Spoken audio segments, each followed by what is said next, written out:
Hello, everyone, and welcome to Hello Word. I'm your host, Alex, and today's word is back. It's a B2 level verb, meaning to support or move backward. When we use back, we're often talking about physical movement, going the opposite way, like when someone tells you to step back. But it can also mean to support someone or something, like when you back a candidate in an election. Let's explore some synonyms. We have retreat, as in, the army had to retreat from the battlefield. Then there's support, as in, I support your decision wholeheartedly. We could also use endorse, like, many celebrities endorse this product.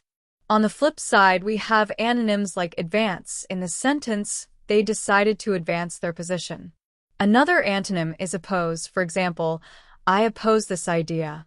We could also use confront, like, she decided to confront her fears instead of backing away.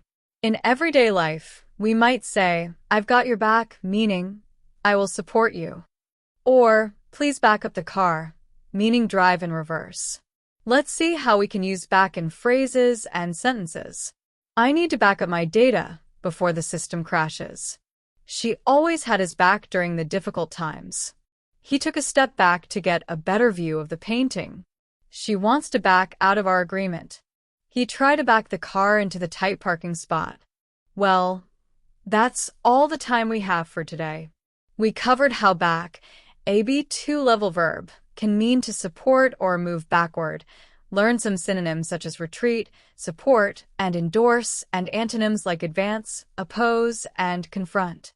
Thanks for tuning in. Before you go, please subscribe to the podcast and leave a review. Your support helps others find the show. Also, try to create your own sentence using the word back and share it in the comments below. See you next time.